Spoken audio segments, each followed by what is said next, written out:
Hey, I'm Carla Sewer, and I am going to be looking at Psalm 53 today. Psalm 53, we're also going to take a look at Psalm number 3, that is today, January 3rd. Welcome to Chant A Psalm A Day. Ooh. Okay,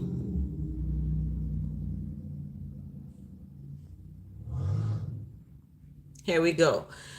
Today is January 3rd. It is 2024 in the Gregorian calendar.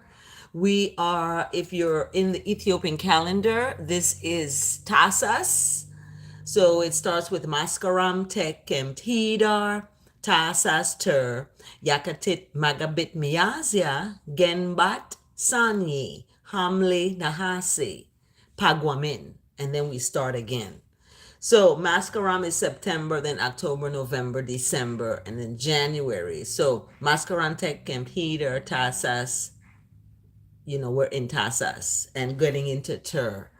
So as we go into the Psalm, I always want to ask for, a bless that my words and my meditation is acceptable to, the Almighty, the big one, that one, okay? And it's a serious for me. So at 6 in the morning in the rise, blessed rise, I like to chant the psalm. And I decided to do it live on YouTube.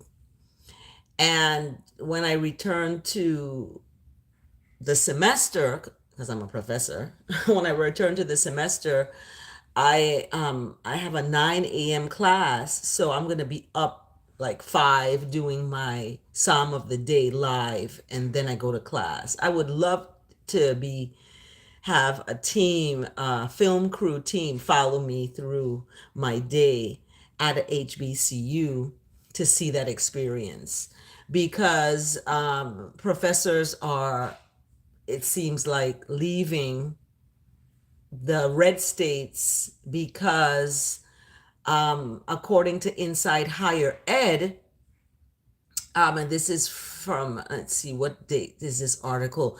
It's by Ryan Quinn, and it's January 3rd, 2024 article, and it's Are Professors Really Fleeing Universities in Red States? So Texas and Florida in particular are among the states facing an alleged faculty brain drain. So Texas has banned diversity, equity, and inclusion programs from public universities. So when we talk about DEI, diversity, equity, and inclusion, that's something that should be a thread running through the United States due to the fact that it's a place where enslavement, chattel slavery took place in a very brutal and cruel way, even after the enslaved were, told that they could be out of the bondage, they became in a different kind of bondage. So this is really something when I see this. And the psalm reflects this. That's why I'm bringing it up, because the psalm reflects this. In Psalm 53, it's the title of it is There is None Who Does Good. There is none who does good. And that's inclusive of me. When I look at not doing good, I look at me not doing good as, I'm not a homeowner yet. I don't own, I have my own payroll, but that's during the summer workshop when I own my own payroll. So getting rid of the masters and being your own master is something that I'm working, towards. And that's why I started my own business and making those movements so that I could create that generational wealth for my children that I have remaining here on the earth. My first one is past, so now I have two. I had three, now I have two. So I have to leave some generational wealth to them. And in doing so, that's why I feel I haven't done good that yet, you know? However, not doing good could be defined in different ways. So let's see how David looks at at that. Verse 1, Psalm 53.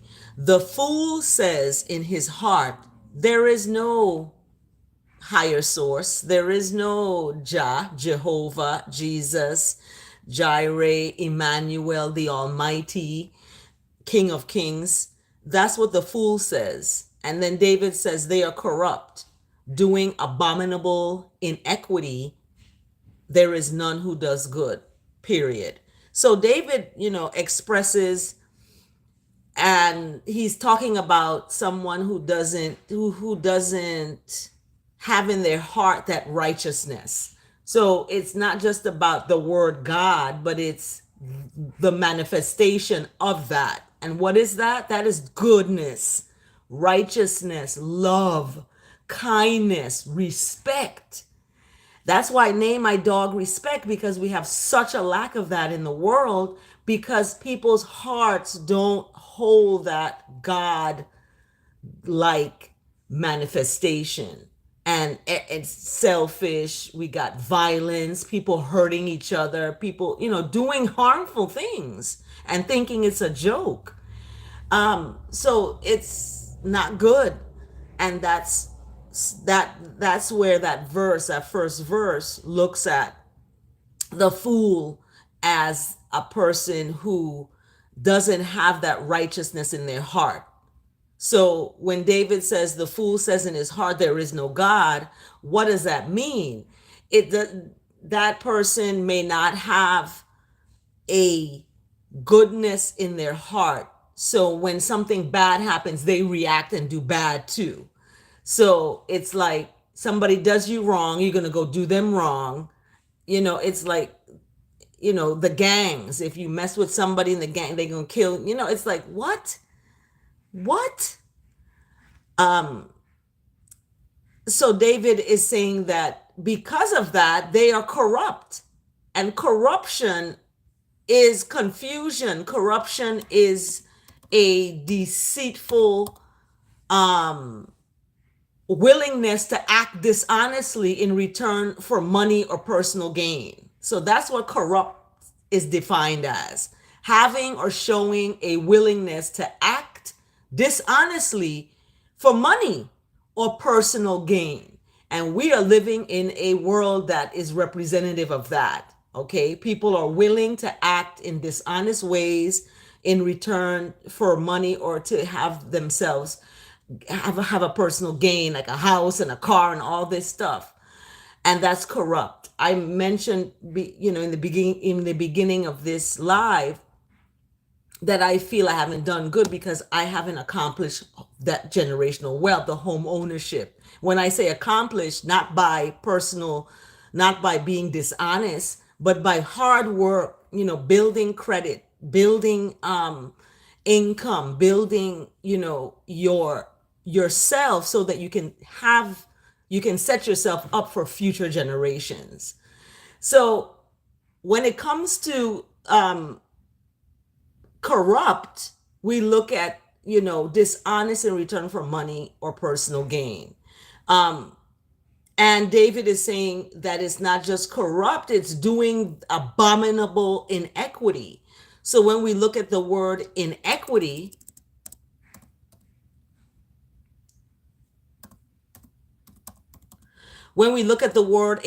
it's an immoral or grossly unfair behavior. Okay? Inequity, let's describe that as an example. Unfair behavior, meaning that you're behaving in a way that is not righteous, that is not fair to the other person or to you. That's inequity. And when you see children's behaviors acting in this way, you have to sit up with that child and discuss what is going on. There's something mentally going on, that there's a grossly unfair behavior that's happening.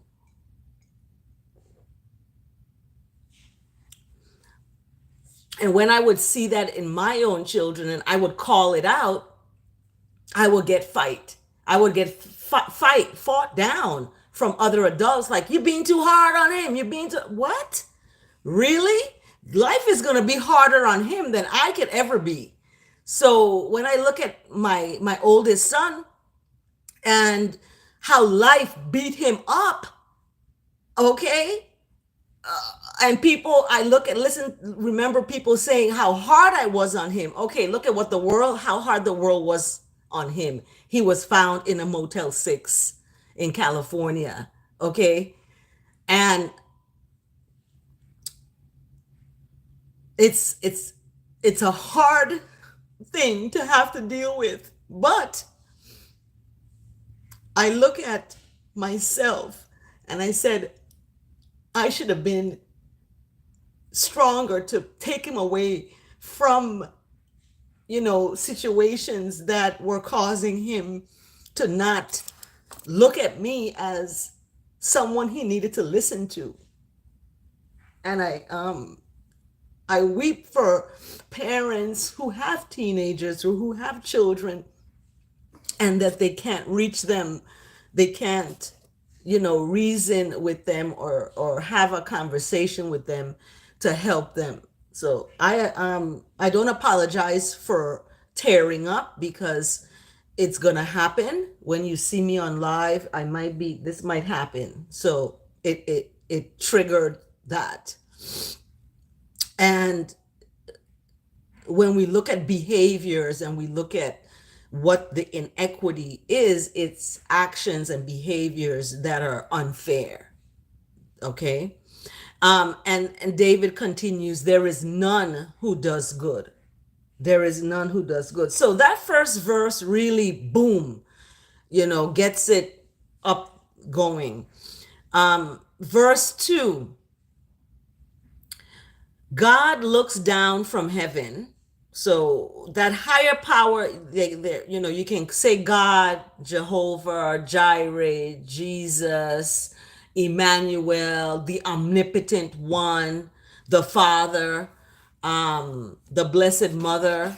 Some people look at God as Blessed Mother and Almighty Father because of the Blessed Mother's birthing of our Savior. So we see that as we include that. We include that female. So the Most High looks down or looks from heaven. I'm not going to say look down, because down is a word I don't like to use. So looks from heaven, looks from above. Okay, that's why it says set your things on things that are above, not below. Set your mind on things that are above, not below. So the Most High looks from heaven on the children to see it, whether there are any that are standing firm in righteousness and that are seeking after this higher power that is goodness and kindness. So the Most High is looking, okay, looking from above, because heaven is above, hell is below, right? That's why I don't say hello, because I don't want to go to hell and be low. I want a high vibration. So David in verse 2 is saying this is what the Most High is looking. Okay, remember I talked about the Almighty having these human attributes because we were made in in the image of the Almighty. So the eyes, the nose, the mouth, the ears, the Most High has these things that is listening and looking to the children on this earth. And verse 2 is so powerful, because it's like, okay, the Most High is looking at the children to see whether there are any who are standing firm in righteousness, in their goodness, in their good place, or are they behaving grossly and unfair? Okay. And in this version, the ESV version, it says to see if there are any who understand. So I don't like to use understand because we don't want to put ourselves under a stand. We want to stand firm in our goodness and in our righteousness. So we're standing and not under or hovered under anything. Because remember, if you're seeking for things above, you're going to be standing to seek things above, right? You're going to stand and look up. And some people surrender or submit by putting their whole body down and on their knees and submitting their whole body. So David is looking at standing firm and seeking after that. That is righteousness, because that is what God represents. It says, who seek after God. Okay. And that's why, sometimes it's hard for me to use the word God because it's been so destroyed in terms of associative. You're guilty by association, and it's been associated with all kinds of things. And I don't want all kinds of things when I am calling on this higher power. I want a specific one, that righteous one that is without any flaws, without any corruption, without any inequity. Okay, and we know inequity is immoral or grossly unfair behavior, right? And there are examples of that I can give. So that is verse 2. Verse 3 says that they have fallen away. And who are they? The children. Because in verse 2, David is telling us that the Most High is looking at the children to see whether there's any who are standing firm in their righteousness and seeking after goodness and love. But then David says, no, they're gone. Together, they have become corrupt. So instead of coming together to do good, they've come together to do foolishness. They're coming together and they have become corrupt. And what is David? How do we define corrupt? Remember, we had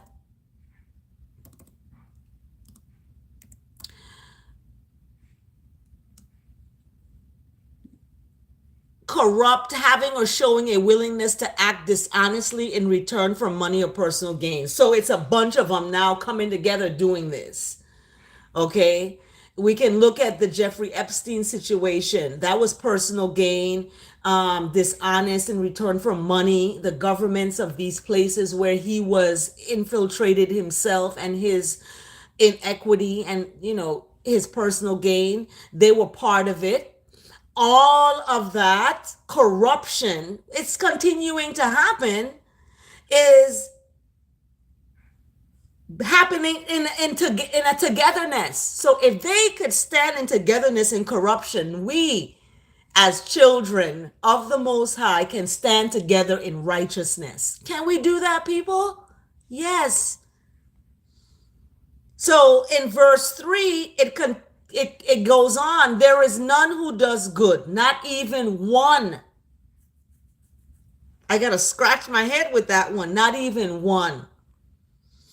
Because they have fallen away. Okay. They are acting dishonest. They're willingly acting dishonestly in return for money or for personal gain. So it's like the person who is been charged with cocaine distribution, okay, and is in jail. That was done for money or personal gain. Instead of going and working an honest job or working to support your family in an honest way, okay? When I say honest way, I mean you're going out there and you're working with children, you're helping children, you're working to make a difference. You're doing something corrupt and for money, for personal gain. So, according to Wikipedia, corruption is a form of dishonesty or a criminal offense which is undertaken by a person or an organization that is entrusted in a position of authority in order to acquire illicit benefits or abuse power for one's personal gain. This is happening when it comes to human trafficking and child trafficking. There are people, organizations who that are entrusted in a position of authority that's using their authority to facilitate human trafficking and facilitate child trafficking and child enslavement and organ harvesting. This is happening, okay? And it's corrupt to the bone, and that's why David is in verse 3. They have fallen away together, they have become corrupt. There is none who does good, not even one. So knowing this, you be the one person who does good. Even if together all of them are doing wrong, you stand up and be that one person to do good. Stop the foolish game playing, okay? And get serious, because God is very serious. Jah is very serious. The Most High is very serious. So when you playing around, guess what? You're wasting time. You're wasting time that you could be reading the Bible. You're wasting time that you could be picking up a book. Don't say you're bored, you got nothing to do because there's no internet. What happens when the internet goes out? What happens when there's no live stream and I'm not live streaming? What happens when, that happens? You're not going to have me coming on with these positive words. What's going to happen when there's no internet? Pick up a book. I have a shelf of books that I can read and go to and read and not be bored. So when a child says they're bored, go pick up a book.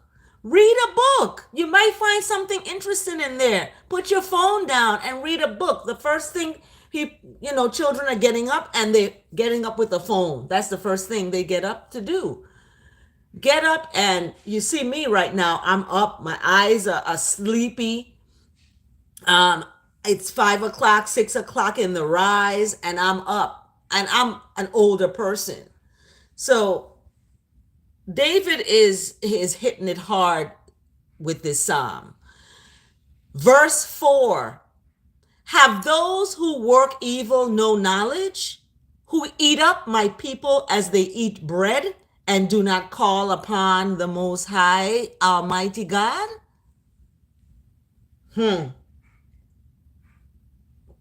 Let's look at verse 4. Psalm 53, verse 4. David is asking a question. It's kind of a rhetorical question if you ask me.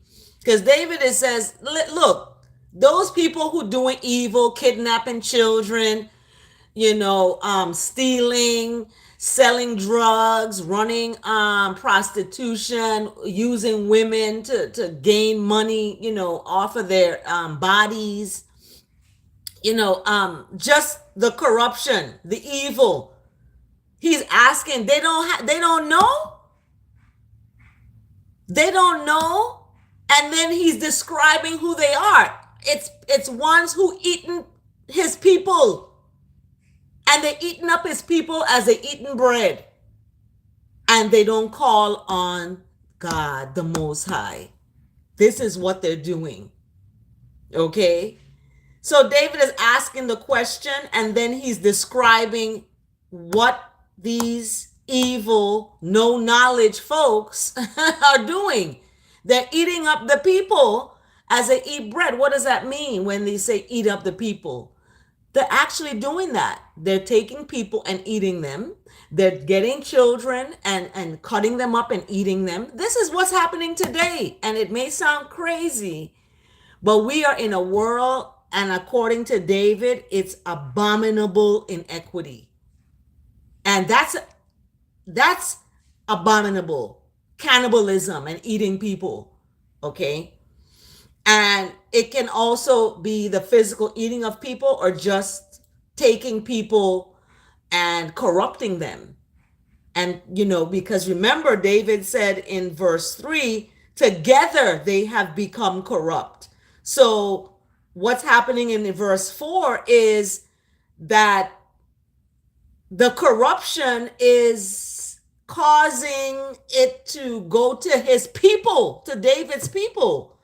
And they're taking David's people like they're eating bread. He's comparing it like it's nothing. And they don't call on this Most High. Verse 5. This is what David is something else, because he asks a question and then he answers it. He answers a question. He's like, look, guess what gonna happen? They're gonna be in some terror. And you heard of terrorism, okay? And I posted a video of a poet, the last poet, talking about terrorism. America is, a terrorist, basically. And not that I'm saying that. That's the last poets said that. And now we're looking at the corruption and the terror that David says that's going to happen. And David says, there they are in great terror where there is no terror. So, for God scatters the bones of him who encamps against you. You put them to shame, for God has rejected them.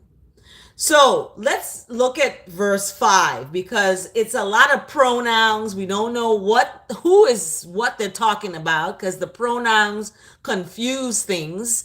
They, their, him, who is you, who is you, who is them, So let's look at what they're talking about. Let's look at what David's talking about. There they are in great terror. So David is talking about the ones who are working evil and have no knowledge, okay? That eating up his people, they're eating up his people like they're eating bread. This is the corruption. This is the abominable inequity. This is who he's talking about. They are in great terror. Okay? And where there is no terror. So they're going to be terrified when they even not supposed to be terrified. And David is saying, because the Most High scatters the bones of these abominable inequity workers, evil people, he scatters their bones because they're encamping against God's people. And God and David is saying, you Most High, you're going to put them to shame. For you, God, you rejected them. You've rejected the evil ones and the ones who are acting in a gross, unfair behavior. You rejected those. So if you're acting in this way, get on the right road and act better than what you're acting. Don't make excuses that, oh, your great grandfather was that same way. And he. No, stop it. Break the curses. Stop it. Break these curses, these generational curse. People talk about generational curse, but they don't do nothing to stop it. They don't correct their children when they're doing foolishness. They leave them and they give them too much, freedom. So we have to look at, not being rejected. You don't want to be rejected, because when the time comes seriously and you want to be saved, they're going to be gnashing of teeth, because people are just going to, be so together with the corrupt and evilness that they're not going to know it. And it's going to be too late. So David is now, he's setting it right. Now in verse 6, he says, oh, that salvation for Israel would come out of Zion when God restores the fortunes of his people. Let Jacob rejoice, let Israel be glad. So that's verse 6. Let's let's redefine some things, because King James and the translators of the Bible had an agenda, and that agenda was white supremacy, it was nation building of a nation, and it was to enslave Africans using this book. And that's why words were changed up, and it became a confusion. And Nat Turner, the example of Nat Turner being a preacher and, going out and slaughtering the slave masters, that's the corruption he was reading and the confusion he read that, made him do, nefarious things, and taking freedom in a violent way. So we have to be wise as a serpent and harmless as a dove. We're not out here to slaughter anybody or slaughter the wicked, or to, annihilate the wrongdoers or put them in, prison. I don't believe in prison. I believe people, when they do wrong, they need to, they need to go to a psychiatrist or a mental doctor, for mental help, because something is mentally wrong, that or skewed, that they have committed such a crime. So I don't think putting them all together in prison is helping us. We can see from that. So let's look at, I'm gonna, say some things, I'm gonna speak some things about verse 6, so that it can empower those who are disempowered. Okay. So David is saying the salvation for Israel. Okay. When I hear the word Israel, I don't look at Israel. I translate that into I and I. Okay. I and I just mentioned that the Bible was created for that nation building Israel, really. And using that word or that name to represent, to represent a people or a nation. Okay. However, Israel is Ethiopia. It's I and I. It's the oppressed people, the people who are being, gunned down by a system. So when David says, oh, so all of this, he's talking up to verse 5, and then he says, oh, that salvation for I and I would come out of Zion. And what is Zion? Zion is a happy Isla place. So if we look at Zion, Zion is described as a place name, and it's connected to Israel. It's the hill of Jerusalem on which the city of David was built. So the heavenly city or kingdom of heaven. So Zion is heaven. It means it looks at the holy place, the Isla place, the happy place. So David is saying that salvation, and we talked about what salvation means, that salvation would, that salvation for Israel, or for people who are unhappy. Okay, salvation, it's a deliverance from harm, ruin, or loss. Remember, I mentioned that in a previous Chant A Psalm A Day, that salvation is about, being delivered from a loss. So being delivered for I and I is going to come out of a happy place. Okay, so that's how it's translated for you, that you're going to be delivered from harm, ruin, or loss, and it's going to come out of a happy place, out of Zion, a glad place. That's why it says rejoice and be glad, because the Most High don't want you to be burdened down. Lay your burdens down, you know. um so that's why I teared up before, because those little tears are burdens, and I put them down to the Most High. I put them, I lay them up. I don't want to say down. I lay them up. So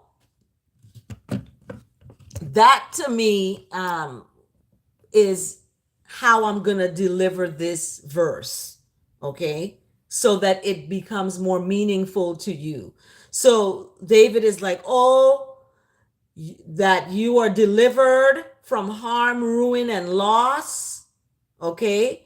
And that deliverance is going to come out of a happy place, out of a Isla place, not of a hole where it's going to, fall through a Isla place, a happy place. So then, and David says that in an exclamation mark. My tea's already cold. I'm already 36 minutes in. So then David's like, oh, that salvation for I and I is going to come out of a happy place, a Isla place. And then David says, when is this going to happen? When God restores the fortunes of his people. Because remember, David starts off about the corruptness and the personal gain and being dishonest for money and personal gain. And all this money is taken away from the oppressed people. So we have oppressed people serving the oppressors with their time and their money. You get paid and you go, spend your money and give it right back to the oppressor, in certain ways, in various ways. People do that.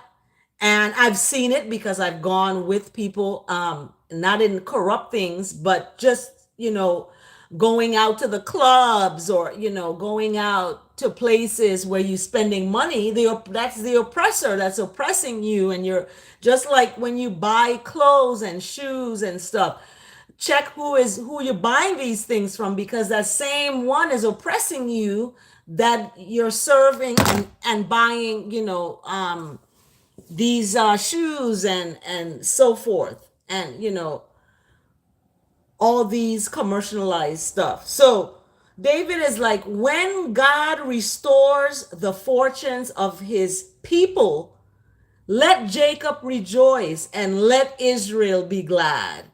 So let's break this up here,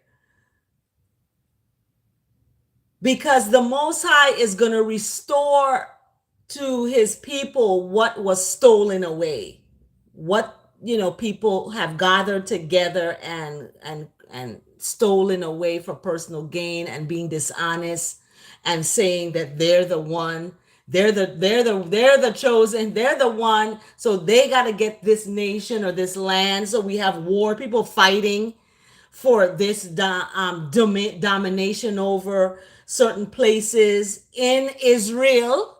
We're having these wars going on with Hamas and whatever is happening out there.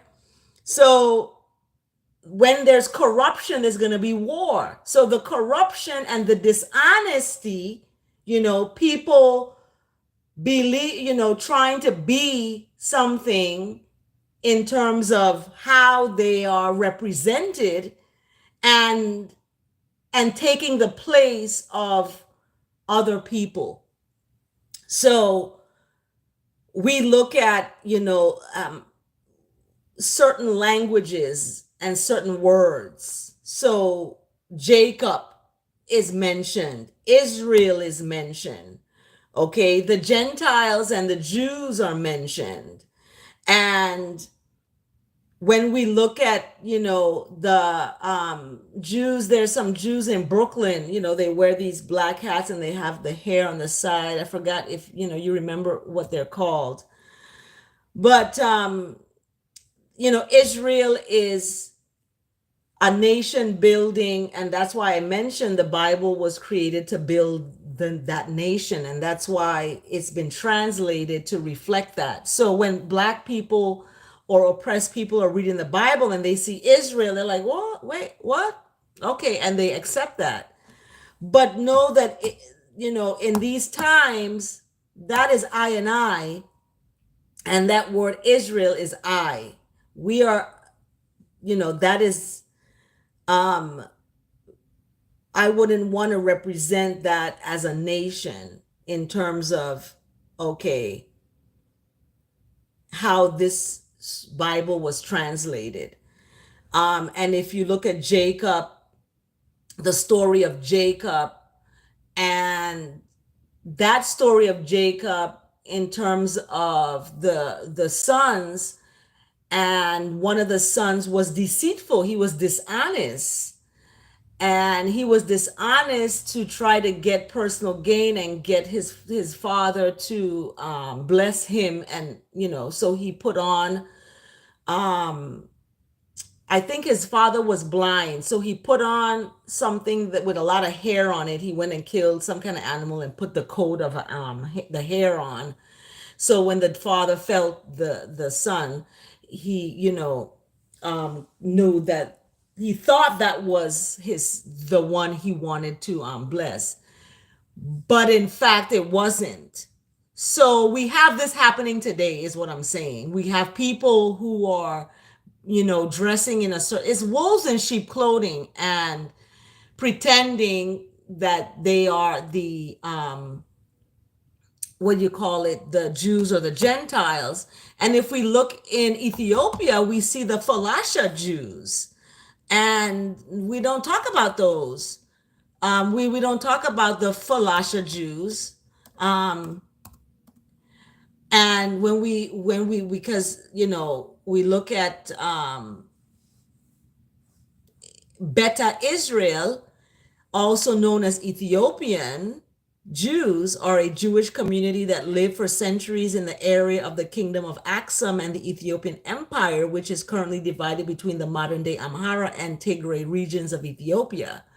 So I'm telling you, I'm referencing Jacob and his sons because it's, when we look at the history of Jews and we look at where they have come from, we want to question, we want to ask ourselves, but how come there's these other, people calling themselves that? And why is that, so you have to look at these Bible stories because there's dishonesty in the acquiring of royalty, okay, or acquiring of being blessed by God. Just like Melchizedek went to Abraham and blessed Abraham. And Melchizedek was sent from God, the most high, the Almighty. Melchizedek was sent to do that. So if you look at Melchizedek, I would look at him as a Ethiopian Jew, a Falasha Jew, because he hold that ancient priesthood. So my goal on the Chant A Psalm is to break away the confusion so that you can look at the scripture and the word in the scripture and have it connected to you. It's connected to you. Just because they're saying, let Israel be glad, let you be glad. Israel may be disconnected from you, but you have to remember that you're part of this goodness and love and righteousness of a creator that has created all things for good. So let Jacob rejoice and let Israel be glad. Selah and Selah again. So that is the Psalm 53. There is none who does good. We looked at it's actually 6 verses, And to recap, David starts off by talking about the fool and defining what a fool is, a foolish person. We looked at the abominable inequity and what inequity means. We looked at, what corrupt means in terms of defining the attributes of a fool. And then we looked at verse 2 where, David is telling us that God is looking, Jah is watching the children to see whether there's any that, are standing firm and seeking after the goodness, unrighteousness. Um, and that part to me is important. Are children helping other children? Are they standing in that righteousness and being a good friend or being a good student, and working together as a class? Is that happening? And even at home with siblings, are siblings having sibling what they call rivalry? Is that happening? That is not good, that when you have sibling rivalry, because it puts the children in a situation where they're not standing firm in righteousness and goodness, and they're not seeking after love and kindness. They're rivaling with their sibling. So we have to get away from that. And that's why looking at the scripture in this way is going to empower you to empower your children to be kind to each other and to stand in that firmness of what is good. So, and then David says in verse 3 that, look, they've fallen away together, they've become corrupt. There's not one that does good, not even one. So David is continuing to say that. And then, he looks and he asks a question. David asks a question of the Most High. And then he answers his own question. Look, they're going to be terror where they ain't got no terror. They're going to have terror. And the Most High scatters the bones of those foolish people who are encamping against you and trying to get you to join their, corruptness. And they're going to be put to shame because the Most High rejected them. So, and then, David ends it with the salvation and, happy place and restoration of the fortunes. So people who have stolen land, who have stolen business, who have stolen like my grandmother's property, the Most High is going to restore the fortunes of the people who has been wronged and dishonestly, taken for granted financially, and for their personal gain. So David ends it like, let Jacob rejoice, man, and let Israel be glad. Let us be happy. Let us be happy. And he ends on a happy note. He starts out on a not so happy note, talking about the foolish one. And then he ends with a happy note. So I'm going to end with a happy note. And I want to thank you all for listening. I like to say Selah and Selah again. Stay tuned for my dreadlock journey, because I'm going to take this off and go into my dreadlock journey so you guys can see what has happened. I kind of did some things, so I want to unveil on my next video. So stay tuned and keep watching Chant A Psalm A Day. I will be returning for our next Chant A Psalm A Day in the Rise. Take care.